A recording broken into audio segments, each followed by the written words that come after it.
Fitrah asal kejadian seorang manusia yang normal, dia mesti malu bila dia tak tutup aurat dia. Apabila hari ini orang berlumba untuk dedahkan aurat lelaki dan perempuan, bermaksud fitrah mereka rosak. Nabi kata la yadkhulnal jannah, tak masuk syurga. Tuan-tuan, kalau tak pakai tudung, ada excuse apa? Ada alasan apa? Walaupun dia gambang, ada khilaf di kalangan ulama, tetapi gambang-gambang tu menggairahkan, menimbulkan syahwat, membangkitkan syahwat, menimbulkan fitnah, maka dia haram. Gambang dia dilihat oleh puluhan ribu orang. Sebab tu bila Allah Ta'ala buat turun ayat, suruh tunduk pandangan, wa qul lil mu'minina yaghudduna min absarihim, bagi tahu orang lelaki-lelaki tundukkan pandangan, jangan tengok orang perempuan. Ayat lepas tu wa qul lil mu'minat, bagi tahu wahai Muhammad sallallahu alaihi wasallam kepada orang perempuan, tundukkan pandangan.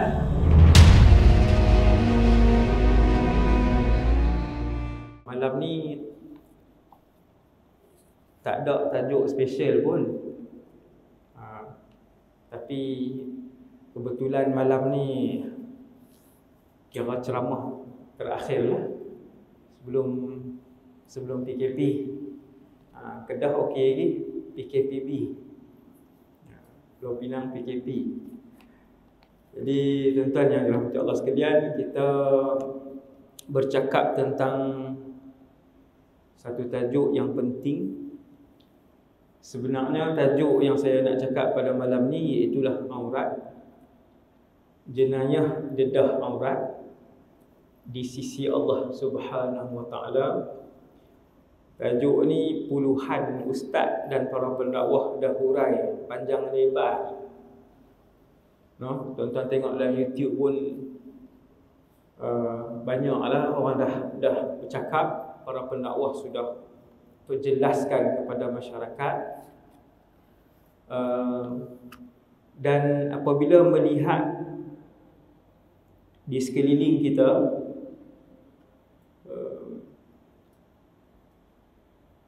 umat Islam di Malaysia ramai di kalangan lelaki dan perempuan yang mula tidak mengambil berat tentang aurat. Kalau buat dosa zina lah, orang nampak besar, dan memang besar pun, sebab dia dosa besar, minal kabair.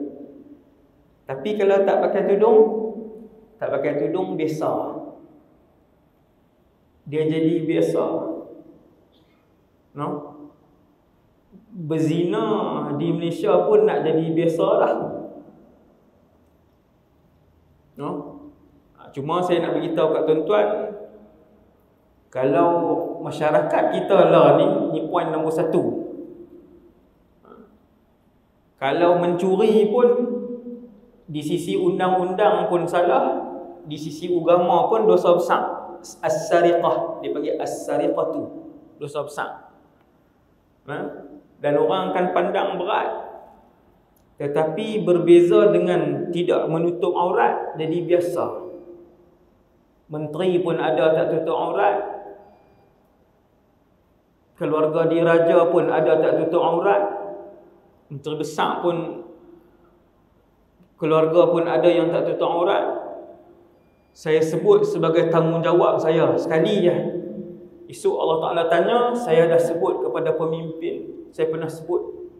Walaupun secara umum cukup tanggungjawab saya. Sebelum ni saya tak nak sebut. Tuan-tuan. Jadi kita sebut supaya setiap orang melaksanakan al-amru bil ma'ruf wan nahyu 'anil munkar. Saya mengambil peluang, saya duduk di Malaysia ni, Allah Ta'ala bagi sedikit ruang dan suara saya sedikit didengari. Maka saya pun sebut sebagai melaungkan syariat, menyampaikan amanah daripada Rasulullah sallallahu alaihi wasallam bahawasanya menutup aurat itu adalah wajib kepada semua orang. Miskin pun wajib, kaya pun wajib, orang terkenal pun wajib, yang tak terkenal pun wajib tutup aurat, ada jawatan pun wajib, yang tak ada jawatan pun wajib. Cuma bila dia pemimpin, Allahu Akbar, berganda-ganda dia punya tanggungjawab dan berganda-ganda dosa yang dia tanggung. Apatah pula dia ketua agama Islam. Hasbunallah wa ni'mal wakil. Sebab tu dulu sahabat bersumpah-sumpah tolak jawatan. Mengamuk-ngamuk tolak jawatan. Tolak noh, bukan ligan. Tak sama ni. Sebab bila pegang jawatan bermaksud akan disoal oleh Allah Subhanahu wa taala. Sayyiduna Umar yang kelihatan menangis ketika menjadi Amirul Mukminin, banyak kali orang tanya dia, salah satu jawapan dia ialah, dia kata, apa aku nak jawab di hadapan Allah ketika mana seekor keldai jatuh ketika berjalan di satu jalan yang rosak di bawah pemerintahan Umar bin Khattab. Dia berasa berdosa. Keldai jatuh di tengah jalan sebab jalan tak elok pada zaman pemerintahan Umar bin Khattab. Menangis dia, rasa berdosa, takut nak jawab macam mana depan Allah.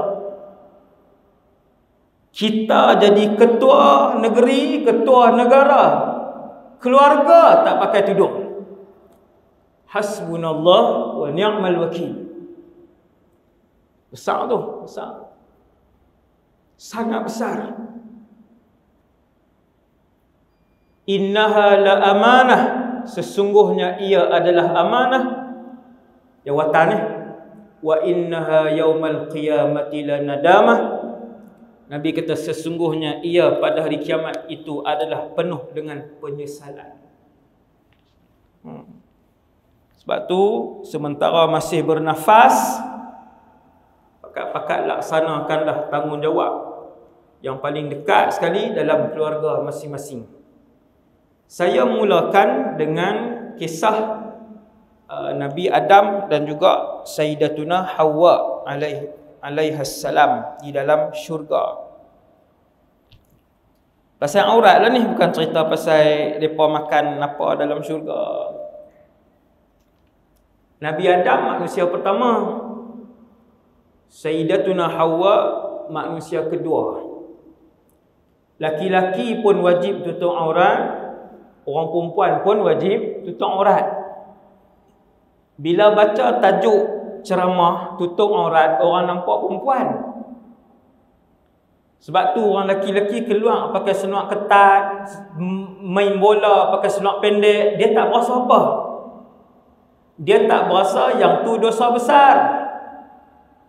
Orang laki-laki sama, ibu-ibu dan ayah-ayah hari ni bila anak laki-laki pakai seluar pendek, anak laki-laki tak tutup aurat, dia tak berasa sangat. Tapi hak perempuan dia jaga. Salah. Lelaki pun ada aurat dia, perempuan pun ada aurat yang perlu dan wajib ditutup.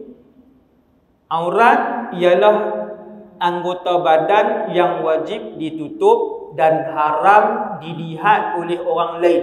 Itu definisi dia. Ma yajibu satruhu, aurat ialah anggota badan yang wajib ditutup, wa yahrumun nazaru ilaih, dan haram dilihat oleh orang lain. Kalau kita tengok aurat sendiri haram tak? Tak haram. Tengok sendiri. Tapi pelik lah. Kan duk tengok, duk perhati, pelik sangat tu. Kan? Berkata Sayyidina Ali, aku tidak pernah melihat auratku. Ambil tuan-tuan, ambil waraq daripada sini, ambil waraq. Ini waraq kesolehan yang tinggi. Aku tidak pernah melihat auratku, kata Sayyidina Ali. 2, Sayyidina Uthman ibn Affan, ma massa yamini zakari ba'da an safahtu Rasulullah sallallahu alaihi wasallam. Sayyidina Uthman kata, dia angkat tangan kanan dia kata tangan ini tidak pernah menyentuh kemaluanku. Tangan dia bukan tangan orang. Ma massa yamini, tangan kanan ini tidak pernah menyentuh kemaluanku semenjak aku bersalam dengan Rasulullah sallallahu alaihi wasallam. Waraq kita bukan hak kita, hak orang. Melawak pun bukan muka orang. Hak gen tua ni, hak muda gen tua. Saya pernah masuk masjid, pakcik-pakcik lah, bukan makcik-makcik. Makcik-makcik tak buat. Kalau buat tu pelik yang amat lah. Ni hak pakcik-pakcik ni duduk dalam saf dia boleh gagal. Hak dia gagal tu pula melatah. Iklan lah ni, iklan. Wuduh sangatlah perangai tu. Nak semayang, haram tu, kacau tu. Kawan tu baru duduk nak takbir, dia buat macam tu, keluar habis. Hak nama-nama binatang nak semayang. Sayyidina Uthman ibn Affan. Kata Sayyidatuna Aisyah, ni nombor 3. Ni yang ketiga. Kata Sayyidatuna Aisyah tentang aurat Sayyidatuna Aisyah dengan Rasulullah. Ma ra'aitu minhu wala ra'a minni. Sepanjang perkahwinan dengan Rasulullah sallallahu alaihi wasallam, Sayyidatuna Aisyah sebut, aku tidak pernah melihat aurat Rasulullah dan Rasulullah tidak pernah melihat auratku. Tu yang mandi sekali tu. Bukan Nabi mandi sekali dengan Aisyah radhiyallahu anha. Ya. Mandi sekali dan tidak telanjang. Kita ambil sunnah mandi sekali, dua-dua telanjang. Pelik kan? Sebab tu kena ambil semua. Hak sunnah tu kena belajar semua, ambil semua. Boleh mandi sekali. Sabun dia sabun kita, isteri kita. Kan? Tapi kena tengok lagi apa yang Sayyidatuna Aisyah cerita. Sayyidatuna Aisyah cerita, aku tak pernah tengok aurat Rasulullah. Aurat besar Nabi, maksudnya kubul dan dubur. Begitu juga Rasulullah tidak pernah melihat aurat besar Aisyah. Saya terjemah aurat besar, Arab panggil aurah mughallazah. Aurat yang inilah, yang besar. Depan dan belakang tu dipanggil aurat besar. Yang tu tuan-tuan, itu yang ketiga. Orang pertama yang menutup aurat adalah Nabi Adam alaihissalam. Ini sejarah dia. Nabi Adam. Kemudian wanita pertama yang menutup aurat ialah Sayyidatuna Hawa. Dua-dua tak ada bin, tak ada binti. Lelaki pertama alam dengan wanita pertama alam. Walaupun ketika itu belum diturunkan syariat, ataupun bukan diturunkan, belum diberikan syariat kepada Nabi Adam. Apa maksud syariat? Puasa, semayang, tutup aurat, macam mana bertaubat, sedekah, semua tu tak ada lagi. Itulah syariat. Ni hukum makam ni. Jadi ketika itu belum ada syariat. Tetapi mereka berdua telah pun menutup aurat. Tutup. Bukannya mesti tuan-tuan tertanya-tanya, Nabi Adam dengan Sayyidatuna Hawa waktu duduk dalam syurga pakai skirt ke, pakai tak tutup ke, tutup ke? Jawapan dia, mereka memakai pakaian.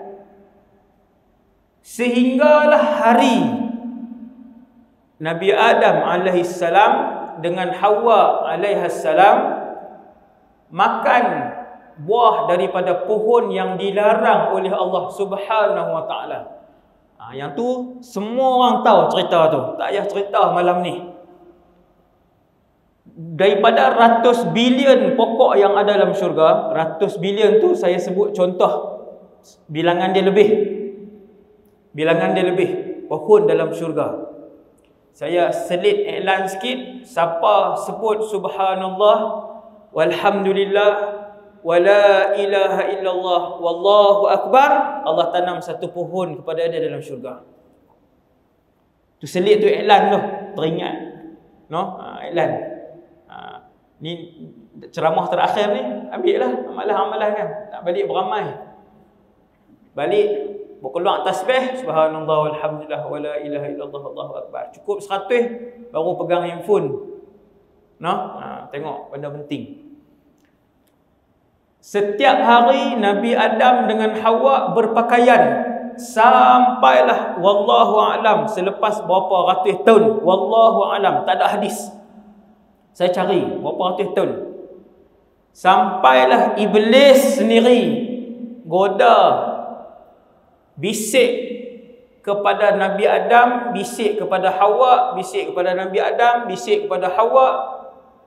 Tak jadi bisik kepada Nabi Adam, tak jadi, tak makan. Bisik kepada Hawa sekali, 2 kali, 3 kali, 4 kali, termakan bisikan. Bukan termakan buah lagi, bisikan tu.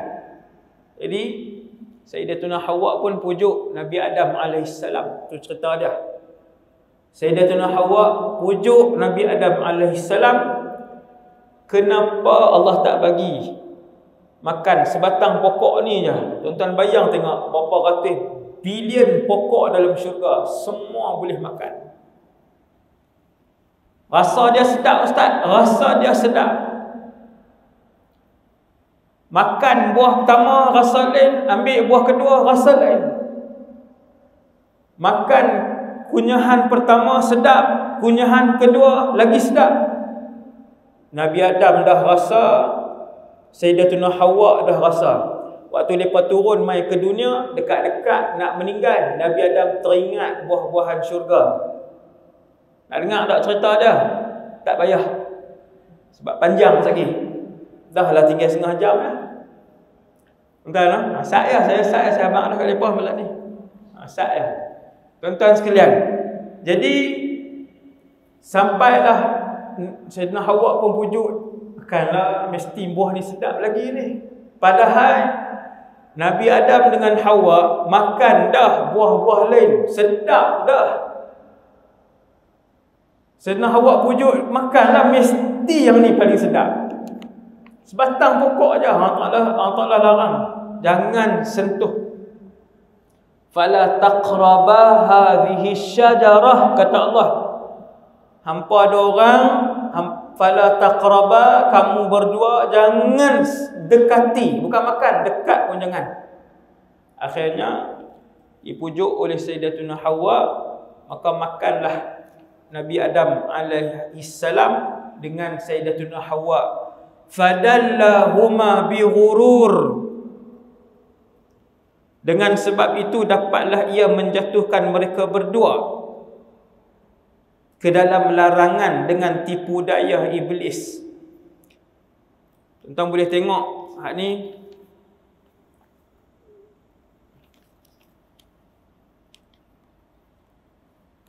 Falamma dhaqa syajarah, setelah mana kedua-duanya itu pun makan daripada pohon yang dilarang oleh Allah, badat lahuma sawatuhuma, maka terlondehlah pakaian yang menutup aurat mereka.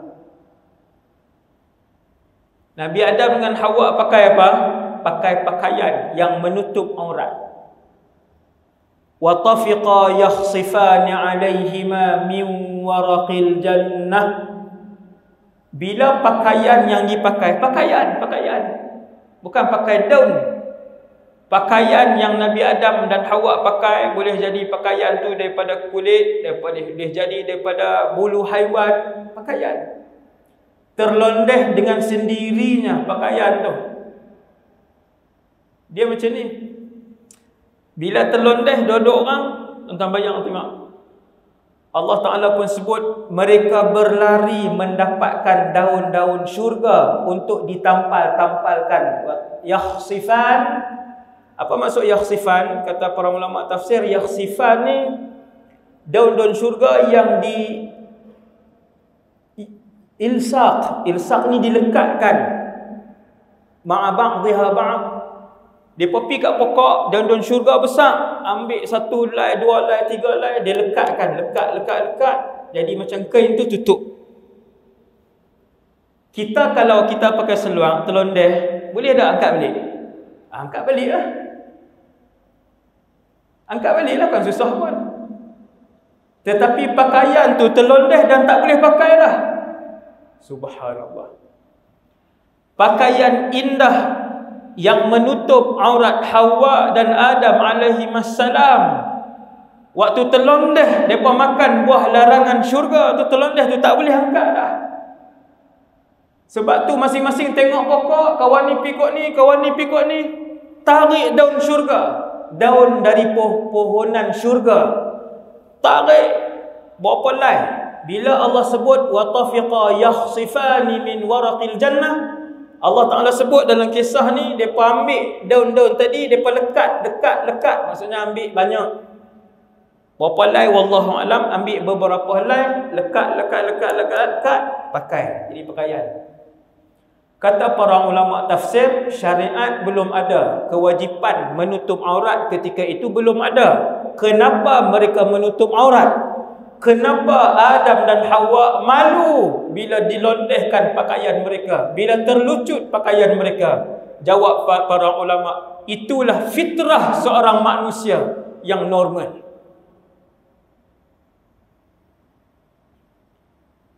Fitrah asal kejadian seorang manusia yang normal, dia mesti malu bila dia tak tutup aurat dia.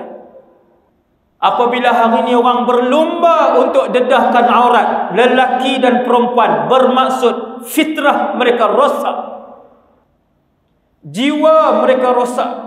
Ada sesuatu kerosakan yang berlaku dalam fitrah kemanusiaan mereka. Ini kalau nak dengar cerita manusia pertama, bagaimana tinggi maruah mereka, Adam dan Hawa bermaruah. Manusia itu asalnya diciptakan dalam keadaan menutup aurat. Ni bukan Islam pun kalau dengar. Bapa kita yang pertama, ibu kita yang pertama menutup aurat, dan mereka malu untuk mendedahkan aurat mereka. Kembali kepada fitrah. Itu yang dicerita oleh para ulama, yang difahami daripada ayat Quran ni. Ayat Quran ni. Kemudian pendek cerita, turunlah Sayyidina Adam dan Hawa turun mai ke bumi. Sayyidina Adam dan Hawa turun mai ke muka bumi, menutup aurat dengan baik, dengan bagus. Sayyidatuna Hawa tutup kepala, tutup tudung, tutup kepala. Nabi Adam macam orang lelaki lain lah, kan? Pakai macam biasa, pakaian, pakai baju tutup badan, ni lah, kain sampai ke bawah lah. Apa jenis pakaian saya tak tahu, kan? Saya tak tahu, polo ke baju, kan, citah ke apa, wallahu alam. Tapi berpakaian. Ibu kita bertudung. Selepas kewafatan Nabi Adam alaihissalam, mula tersebarnya maksiat. Maksiat pertama dan dosa pertama yang berlaku adalah dosa bunuh. Ni sejarah ni. Dosa besar yang pertama berlaku di anak Adam di atas muka bumi adalah dosa bunuh. Kemudian makin bertambah. Anak-anak Nabi Adam berpecah dua. Keturunan Qabil dan keturunan Habil. Kan, keturunan Qabil dan Habil. Satu kelompok baik, mereka banyak mendiami di kawasan pergunungan. Ni ada dalam cerita ni, ada dalam tafsir Ibnu Katsir. Saya riwayat je. Kelompok baik duduk di kawasan pergunungan. Lelaki-lelaki mereka kacak, disebutkan. Dan kelompok yang anak cucu cicit hak bunuh tu, hak bunuh nama apa? Qabil ke Habil? Tu dia, siapa suruh duduk depan? Qabil hak bunuh. Sebelah ni pula. Anak cucu cicit Qabil duduk di persisiran, dia panggil sahil. pesisiran. No? Yang tu wanita-wanita dia cantik. Hak belah gunung ni laki-laki dia kacak, kan? Kacak, handsome. No? Berlaku sampai pada satu hari Iblis main. Iblis turun. Iblis pun dihalau dah keluar daripada syurga. Iblis turun main. Nabi Adam dan Hawa pun turun main. Nabi Adam dan Hawa dapat anak ramai. Setelah wafat, di antara Nabi Idris sampai ke Nabi Nuh. Ni cerita saya cerita ni. Di antara Nabi Idris sampai Nabi Nuh, tengah tu. Ni kisah ni. Iblis dia main. Dia pergi ke perkampungan dekat dengan pantai. Hak geng keturunan Qabil tadi. Dia pergi ke situ, dia berupa. Iblis boleh berupa jadi manusia. Lelaki. Seperti mana para malaikat boleh berupa menjadi manusia, juga lelaki. Takkan berupa jadi perempuan, malaikat. Lelaki boleh. No? Kalau tuan-tuan jumpa malaikat yang berupa jadi manusia macam ni, berjalan, bukan kata dia terapung tak. Berjalan, kalau dia sentuh ni boleh pegang, no? Bukan macam cerita Hollywood pegang tak dapat. Bila dia berupa jadi orang, dia boleh pegang, dia berjalan. Itu malaikat. Iblis mempunyai kelebihan yang sama. Allah Ta'ala izin dekat dia boleh berupa. Maka iblis dia berupa jadi orang lelaki, dia pergi bekerja kat situ, jadi pembantu rumah apa semua. Dia buat main satu alat, kita sebut alat muzik. Dia buat main satu alat muzik, dia duk main. Orang pun dengar seronok, semua dengar seronok. Tuan-tuan, tempat yang tak pernah sampai gitar, kita buat pergi gitar. Hak main itu pula pakar. Boleh tarik tak orang kampung? Boleh tarik. Tempat tak pernah sampai piano, kita buat pergi piano.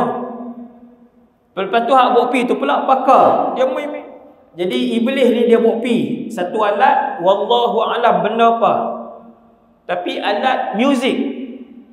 Sehingga semua orang minat. Nampak sama muzik orang minat dah. Minat. Ada orang hidup dengan muzik, tidur dengan muzik. Pasang 2 jam.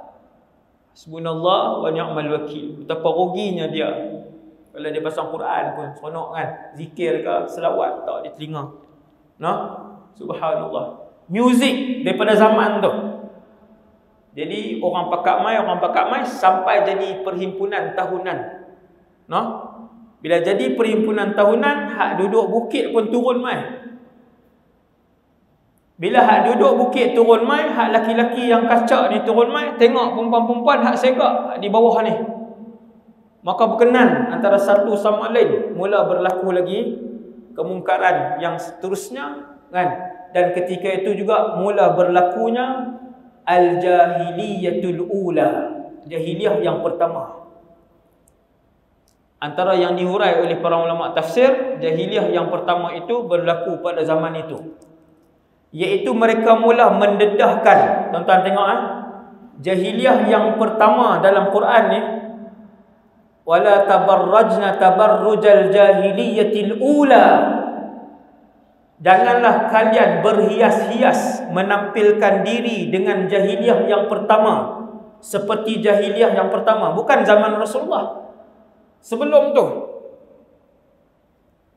jahiliyah yang ula, iaitulah antaranya ialah penampilan wanita mereka kepala tutup. Ni jahiliyah yang pertama. Wanita mereka kepala tutup tetapi ditayangkan di bahagian depan.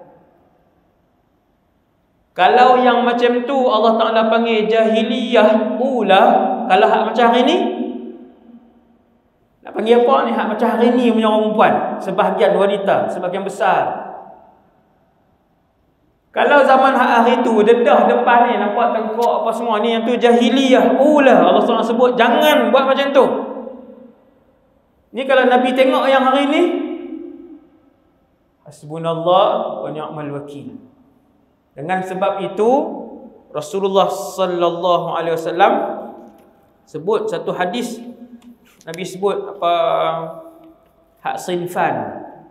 No, ini saya sebut pada tuan-tuan pada malam ni. Allah Taala ilham sekarang, saya baca sekarang kan. Nabi kata sinfani min ahli nar lam arahuma. Hadis ni tuan-tuan ni semua ni geng mengaji, saya tahulah kan. Kalau tak mengaji dia tak mai lah. Geng yang selalu mengaji ni, tu yang mai malam ni. Nabi kata ada dua kumpulan ahli neraka. Aku tak pernah tengok dua ni. Sepanjang hidup Rasulullah tak pernah tengok dua ni, dua kumpulan ni. Yang pertama, pemerintah yang menggunakan cemeti untuk menyiksa. Yang tu ahli neraka. Di dunia depa duk guna cemeti untuk tibai orang. Tali tu, hak sakit tu. Hak bidah keluar kulit tu. Kan bila tarik tu, ribah tarik keluar kulit tu. Lam arahuma, Nabi kata aku tak pernah tengok ni semua hidup. Tapi dia ni ahli neraka. Kelompok ini ahli neraka. Dan kumpulan yang kedua, yang ni masyhur, semua tuan-tuan pernah dengar, tapi saya ulang malam ni. Untuk semua orang Islam malam ni dengar, yang dalam masjid ni khususnya dan di luar kan. Iaitulah Nabi sebut nisaun kasiyatun ariyat. Wanita-wanita di kalangan umat Nabi Muhammad. Kasiyat, pakai baju, ariyat, telanjang bulat. Perempuan lain ke Nabi sebut ni? Tak, perempuan yang sama. Kasiyatun ariyat ni perempuan yang sama. Sifat pertama dia pakai baju, sifat kedua dia telanjang. Apa ni? Subhanallah. Tuan-tuan tahu apa dia? Maksudnya hak macam yang kita tengok hari ni. Yang pertama pakai jubah, tapi jubah tu dia transparent, kulit pun boleh nampak. Ada tak? Ada. Tengok malam-malam anugerah. Amai duk pakai. Macam mana pakai tapi telanjang? Perempuan yang sama. Nabi kata aku tak pernah tengok. Hasbunallah wa ni'mal wakil. Dia pakai baju, punyalah ketat, semua lurah, semua bentuk nampak di tubuh dia. Ni dia hak Nabi sebut, kasiyat, ariyat, pakai baju tapi telanjang. Pakaian tu terlampau nipis, pakaian tu terlampau ketat, pakaian itu terlampau jarang, ataupun yang keempat, dia tutup sebahagian, dia buka sebahagian. Baju tu nampak macam baju kurung dah, dia turun pergi sampai ke lutut, sikit je tutup lutut, bawah kosong. Pula dah. Baju tak ketat, baju tak nipis, baju tak transparent. Dia tutup sikit saja. Atas ni ditutup sampai bawah lutut sikit, lepas tu kosong. Kasiyatun ariyat, pakai baju telanjang. Nabi kata la yadkhulnal jannah, tak masuk syurga. Dengar semua orang yang ada isteri yang tidak bertudung pada malam ni. Daripada paling tinggi pegang jawatan sampai yang paling rendah. Dia yang tak tutup aurat ni bukan nanti kaya, hak miskin pun ada tak tutup aurat. Takkan tudung. Nabi tidak sekadar menyebutkan la yadkhulnal jannah, wanita-wanita ni tak masuk syurga, wala yajidna rihaha, bau syurga pun tidak dibau, tidak diciumi. Sedangkan wangian syurga berapa puluh tahun sebelum sampai depan pintu syurga sudah keciuman bau wangi syurga.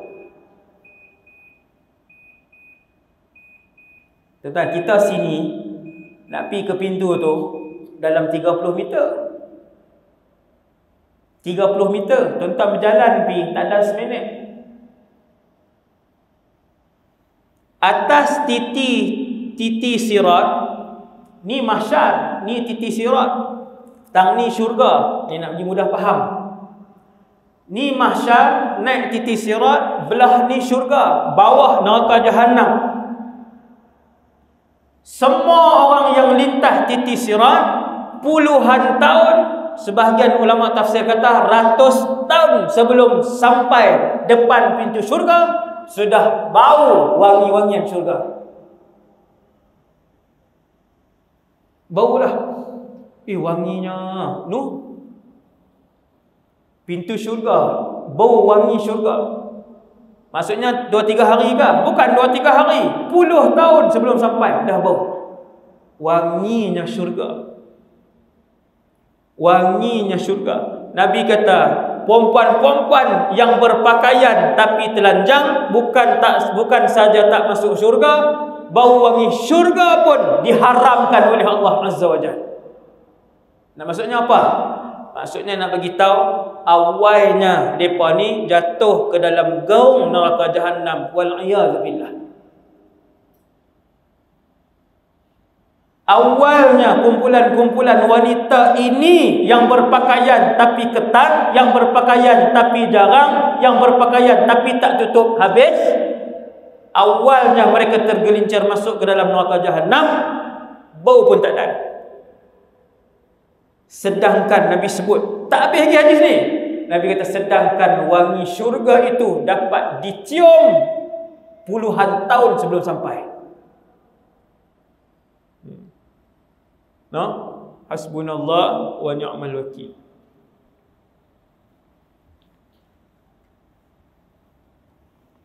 Mesti ajang anak perempuan dan anak lelaki tutup aurat. Saya pernah tengok orang, anak dia umur 11, perempuan, tak pakai tudung keluar. Saya habang, saya kata, umur berapa? 11. Kena tutup lah. Dia kata tak balik lagi ustaz. Subhanallah. Umur 11 tak ajak lagi, nak ajak umur berapa? Nabi suruh ajak anak-anak semayang umur 7. Maka samalah, kata para ulama, qiyas kepada hak lain. Kalau puasa tak apa, lewat sikit kan, tapi boleh nak ajak. Saya pernah tengok satu keluarga, anak-anak dia 7 semua puasa penuh, bukan sekali hari. Boleh, tak sakit. Anak dia 7 orang, kesemua anak dia umur 7 tahun berpuasa 30 hari. Orang kata sakit kan? Tak sakit. Bukan kita umur 9 sekarang hari. Panggil apa kat umur 9, anak umur 9 panggil apa? Panggil baby. La ilaha illallah. Hasbunallah wa ni'mal. Panggil baby. Lepas tu kawan tu duk kata baby. Umur 8. Yang ni bukan contoh tuan lah. Yang ni yang saya nampak dengan mata kepala saya sendiri. Panggil baby kat anak besar tu. Jangan lewat. Anak yang diajar untuk menutup aurat, laki-laki ataupun perempuan. Kalau anak laki-laki, jangan ajak pakai keseluar ketat, jangan ajak pakai seluar pendek, ajak pakai seluar longgang lah siap-siap, dan ajak seluar panjang bermula daripada umur 7. Ini lepas dah saya punya tanggungjawab kan. Semua daripada yang paling tinggi jawatan dalam sebuah negara sampailah yang paling rendah, yang tak ada jawatan. Begini yang diajarkan oleh Rasul kalian yang menjadi utusan Allah Subhanahu wa taala. Nabi yang mai bagi tahu kehendak Allah. Bila Nabi kata ajang umur 7, maklumat ajang umur 7 tu mai daripada Allah Subhanahu wa taala. Apa bukti dia? Wa ma yantiqu 'anil hawa. Muhammad tidak pernah bertutur daripada hawa nafsunya. In huwa illa wahyun yuha. Setiap perkataan yang keluar dari mulut Muhammad adalah wahyu. Yang bagi tahu umur 7 tu siapa? Allah Jalla Jalaluh. Ikutlah tuan-tuan, ikut. Sebab tu saya tengok dalam hidup saya sendiri, mereka yang ngajak anak untuk semayang umur 7, walaupun pak tu meninggal awal, anak baru umur 12, anak tu bila azan dia akan pergi masjid untuk semayang. Ayah dah meninggal dah. Sebab ayah heret tangan anak mai ke masjid daripada umur 7 tahun. Sama aurat. Banyak orang Malaysia umur 9 anak perempuan tak tutup aurat lagi, tak ajang lagi. Dia kata muda lagi ustaz, kecil lagi. Dia nak tunggu jadi buluh, dia nak tunggu jadi besar, lambat. Dia mesti daripada rebung. Sebelum dia keras, sebelum dia jadi acuan. Aurat mesti daripada muda, mesti daripada umur 7 juga. Anak-anak beli tudung hak kecil, bubuh kat dia. Daripada umur 7, tuan-tuan letak tudung dekat dia. Umur 8 kalau tak ada tudung, dia sendiri tak mau keluar. Yang ni yang saya tengok. Saya tak buat contoh. Yang ni bukan contoh. Yang ni yang saya tengok dengan mata saya. Satu orang muda umur 7, satu orang budak perempuan umur 8, mak dia basuh tudung, hari tu nak keluar pergi ke mana, kenuri ke mana, tudung tak kering, dia tak mau keluar. Budak tadi, tudung tak ada. Dia tak faham pun tudung tu apa, tapi mak ayah ajak awal. Ini mak ayah yang bijak. Ajak awal. Satu hari dia faham ini tuntutan dan arahan Allah, pemilik alam ini. Hasbunallah wa ni'mal wakil. Semoga Allah Taala bagi hidayah kepada kita semua.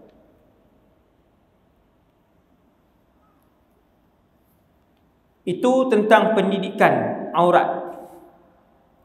Hak tadi hadis Nabi sebut pasal orang perempuan yang banyak hari ni. Betapa ramai hari ni. Kalau Malaysia ni ada orang Islam lebih separuh yang pakai seluar ketat orang perempuan. Lebih separuh. Tuan-tuan tengok. Bukan saya suruh perhati lagi. Jadi tuan-tuan perhati kata ustaz suruh perhati. Pula dah. Tengok tu maksudnya berfikir. Subhanallah. Ramai. Dia kata hak pakai tudung pun tak tentu elok ustaz. Tu dia ayat syaitan main bisik ni. Ni fatwa syaitan ni. Dia bisik dia tadi, hak pakai tudung pun ramai tak elok. Hak perempuan tu mai abang kita, tu ustaz, hak pakai tudung pun ramai tak elok. Nak jawab apa ustaz? Kan? Tuan-tuan, kalau tak pakai tudung, ada excuse apa? Ada alasan apa? Sebab isteri menteri besar tak pakai tudung. Sebab isteri Perdana Menteri tak pakai tudung. Sebab isteri tu.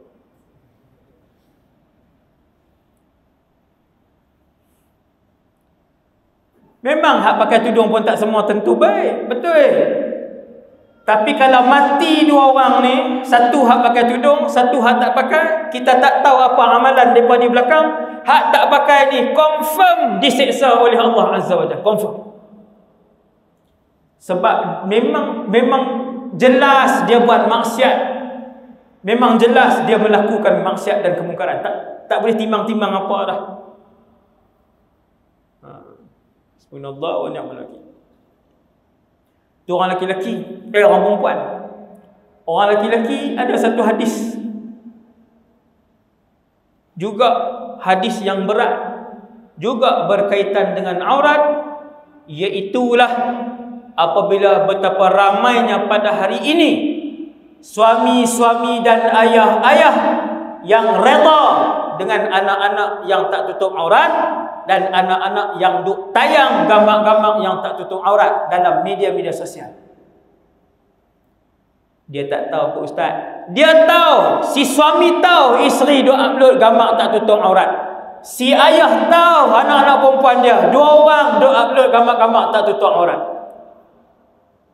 Ribu orang tengok. Hati-hati takut-takut mereka ini tergolong dalam kumpulan yang tidak akan dipandang oleh Allah, iaitulah kumpulan dayus. Tadi orang perempuan kan, ini orang lelaki-lelaki pula. Ramai tak? Ramai. Ambil perhatian suami-suami dan ayah-ayah. Dosa kita pun nak kena tanggung dah. Anak-anak tak tutup aurat, tak pakai tudung, pakai seluar ketat, pakai baju ketat, pakai seluar singkat, pakai baju singkat, dia keluar 100 orang tengok, pak duduk di rumah, pak duduk dalam masjid, duduk dengar ceramah, tanggung juga. Masuk dapat, saham tu dapat. Sebab dia ayah, sebab dia suami.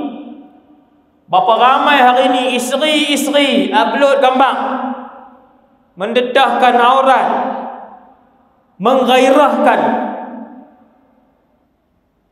Walaupun dia gambar, ada khilaf di kalangan ulama, tetapi gambar-gambar tu menggairahkan, menimbulkan syahwat, membangkitkan syahwat, menimbulkan fitnah, maka dia haram. Tuan-tuan tak kesian kita lalu di highway,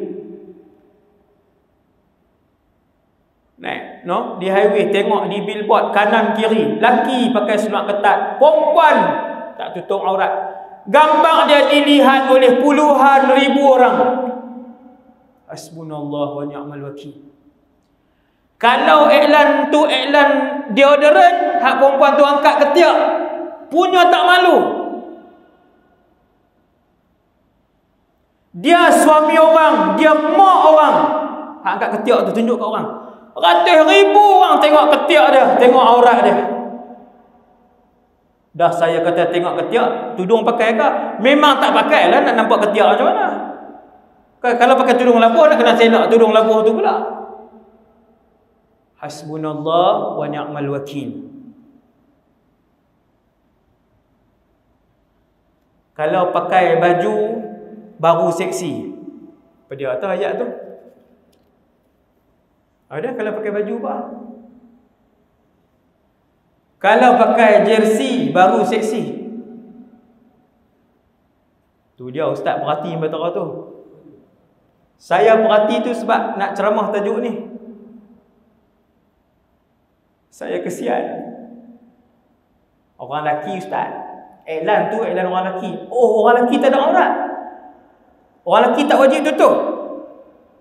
Orang lelaki yang pakai ketat sampai nampak kemaluan depan, hukumnya haram. Satu, orang lelaki yang pakai ketat, nampak kemaluan depan ataupun belakang, membangkitkan syahwat orang perempuan, pun juga haram. Apakah duk buat heran? Orang perempuan bangkit syahwat, tak pernah dengar ni. Oh, ingat orang perempuan tak ada syahwat.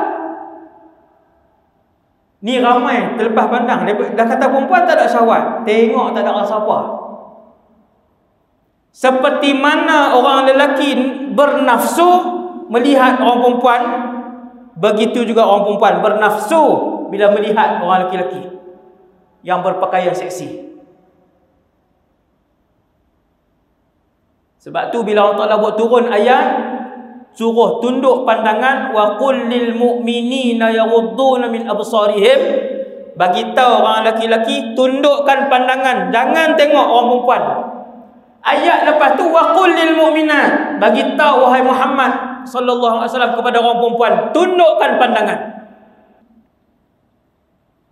Macam malam ni baru dengar, oh, orang perempuan pun naik nafsu juga. Ya. Sebab itu aurat orang laki-laki luang di depan orang perempuan luang, bukan luang rumah, ajnabi dia panggil. Satu laki-laki ajnabi depan orang perempuan, apa yang orang perempuan tu boleh tengok? Jawapan dia, pusat sampai ke lutut wajib tutup orang laki-laki, dan badan wajib tutup di hadapan seorang wanita ajnabiyah. Macam pelik tu. Faham tak ni? Kita depan satu orang perempuan, Islam ke tak Islam ke, bukan adik-beradik kita, bukan mahram kita, perempuan luang, ajnabiyah, orang luang. Orang perempuan luar ni dia boleh tengok semua ke? Jawapan dia tak boleh tengok daripada pusat sampai ke lutut tambah badan orang lelaki tu, tak boleh tengok. Tu yang duk keluar pergi duk meracun apa semua, nyangkui tak pakai baju apa tu ustaz? Dosa lah tu. Apabila wanita luar tengok, bukan luar rumah tuan-tuan, ajnabiyah. Ni tak masuk dalam je kan, duduk atas tu. Kan, berhenti dah ni patutnya. 5 minit lagi. InsyaAllah. No? Jadi Nabi sebut dalam satu hadis 3 kumpulan laki-laki. 3 kumpulan ni pandang pun tidak Allah Subhanahu Wa Taala, tak pandang. Hak tadilah hak saya sebut tadi ni, no? Yang ketiganya ialah lelaki-lelaki yang dayus. Bila sebut tak pandang, Tuhan tak akan ihsan sikit pun kat kumpulan ni. Hati-hati tuan. Apabila saya dan kita semua berdiri di padang mahsyar satu hari nanti. Hari ini kita ada jawatan, kita boleh bagi alasan. Hari ini kita orang kaya, macam-macam alasan kita bagi bila bercakap dengan orang. Hari ini kita orang masyhur, macam-macam kita bagi alasan. Satu hari saya dan kita semua berdiri di mahsyar di hadapan Allah Azza wa Jal. Waktu tu Nabi kata, ingat ada 3 kumpulan, Allah pandang pun tidak. Tuan-tuan, ulama kata cukup berat. Sebab Allah ini sifat dia maha pengasih dan maha pengampun. Bila Nabi kata Allah pandang pun tidak, kata para ulama maksudnya Allah takkan merahmati dia sedikit pun. Kumpulan yang ketiga ialah dayus, mereka yang membiarkan ahli keluarga melakukan maksiat dan tidak menegur.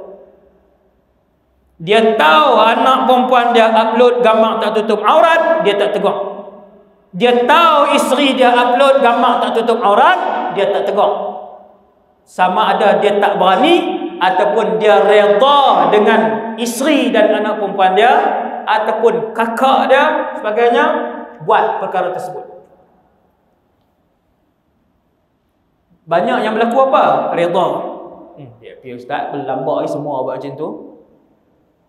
Isteri kamu pakai t-shirt, tudung elok, baju semua apa semua elok ni, pakai t-shirt takat ni ya.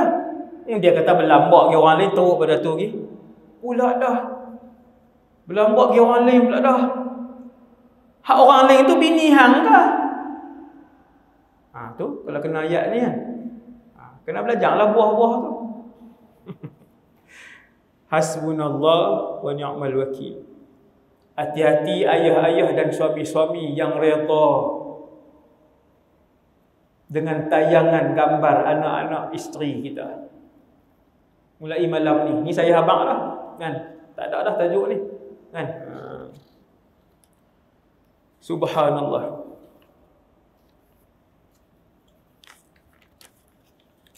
Orang lelaki 4 keadaan. Aurat dia 4 keadaan orang lelaki. Saya laju sikit. Yang pertama, apabila dia duduk seorang diri, tara mana aurat dia. Apabila seorang lelaki dia duduk seorang diri, dia boleh bertelanjang, tak haram. Tetapi yang lebih beradab ialah paling kurang dia tutup kemaluan depan dan kemaluan belakang. Kubul dan dubur itulah orang panggil, kubul dan dubur. Kubul maksudnya depan, dubur maksudnya belakang. Maksudnya bahasa hari ni pakai boxer. Yang tu paling kurang beradab. Tak haram, dia telanjang pun tak haram orang lelaki. Tapi paling kurang beradab satu orang lelaki duduk seorang pun dia tutup kemaluan depan dan belakang. Kalau dia pakai semak panjang ustaz duduk seorang-seorang, lagi baguslah. Yang tu terbaiklah, no? Kita mungkin tak terbayang apa duduk seorang-seorang, takkan orang lelaki-lelaki nak telanjang kot. Tuan-tuan, no? Antara soalan yang mai kat saya, soalan berlambak.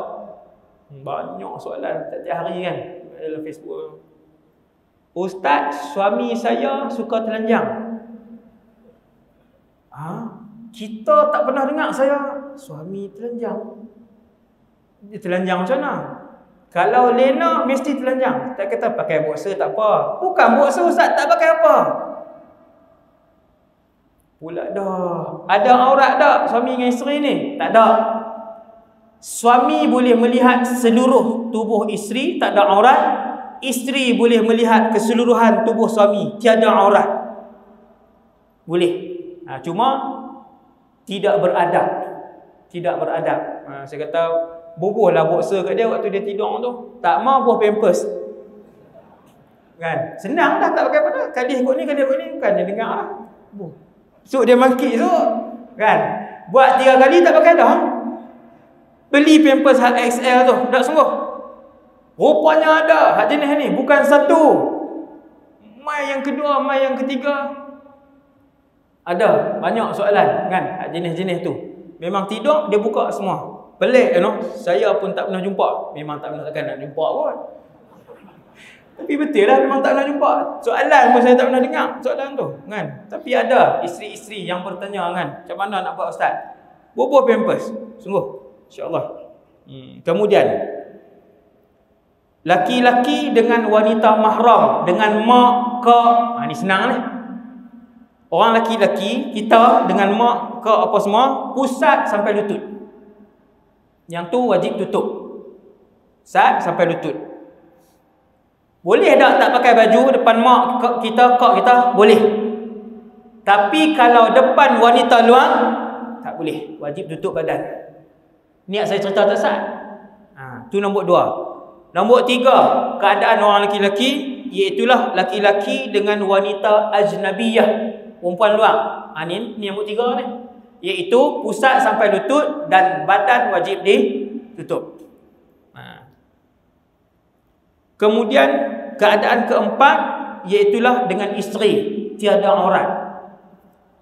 Orang perempuan pula, keadaan aurat orang perempuan. Yang pertama, orang perempuan dengan suami, wanita dengan suami, tiada aurat. Perempuan ada 5 keadaan dia. Yang kedua, wanita satu orang perempuan dengan orang perempuan Islam yang lain. Dengar tuan-tuan, pelik ni, tapi ini ilmu. Satu orang perempuan dengan orang perempuan Islam yang lain, Islam, pusat sampai lutut saja. Tudung hak ni tak payah tutup. Kan? Yang tu bukan aurat. Kemudian orang perempuan dengan orang perempuan yang bukan Islam. Yang ni ramai tak tahu. Satu orang wanita Islam dengan wanita bukan Islam. Jawapan dia seluruh tubuh kecuali muka dan tapak tangan. Satu orang perempuan Islam depan kawan dia bukan Islam, perempuan. Boleh tak buka tudung? Tak boleh. Kepala aurat. Ramai dia ingat kepala bukan. Dah sama-sama perempuan. Aurat. Wajib tutup. Buka juga ustaz? Haram.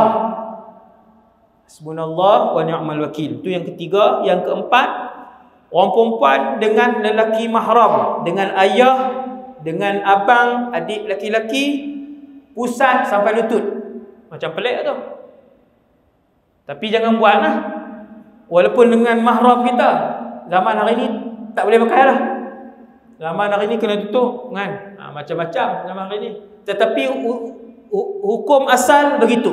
Satu orang perempuan dengan mahram dia, ayah dia, abang dia, pusat sampai lutut.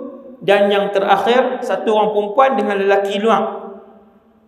Islam ke tak Islam ke lelaki luar, seluruh tubuh dia kecuali muka dan tapak tangan.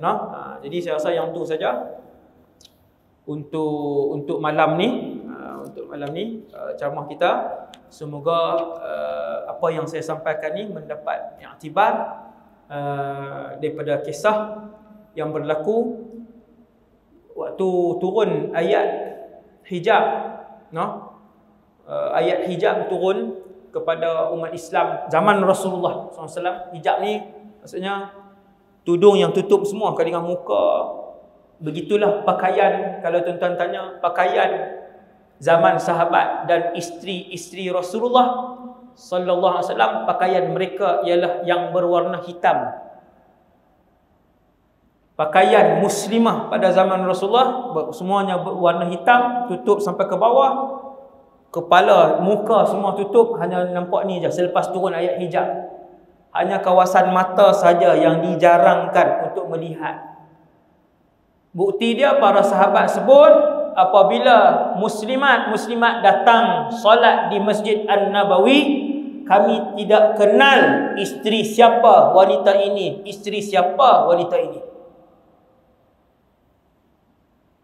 Zaman tu menutup aurat pada zaman itu, waraknya mereka, jaganya mereka, itu isteri-isteri Nabi dan juga para isteri-isteri para sahabat. Maka pakat ni lah, pakat renung lah apa nama ni daripada keadaan itu, supaya kita semua juga diridai oleh Allah Subhanahu wa taala seperti mana mereka diridai oleh Allah Subhanahu wa taala.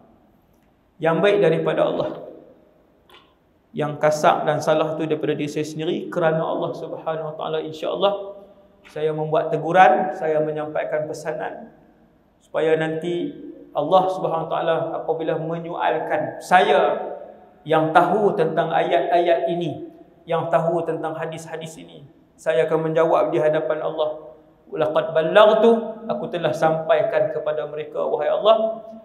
Aqulu qali hadza astaghfirullahal azim li wa lakum. Assalamualaikum warahmatullahi wabarakatuh.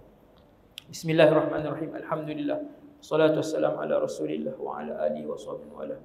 Allahumma 'allimna ma yanfa'una, ya Allah ajarkanlah ilmu yang bermanfaat kepada kami. Wanfa'na bima 'allamtana, ya Allah manfaatkanlah ilmu yang Kau telah berikan kepada kami pada malam ini. Wa zidna 'ilman wa 'amalan wa ikhlasan fi hayatina. Tambahkanlah kepada kami ya Allah ilmu, amal ibadah dan keikhlasan dalam kehidupan kami. Sallallahu alaihi wasallam Muhammad wa ala alihi wasallam. Walhamdulillahirabbil alamin.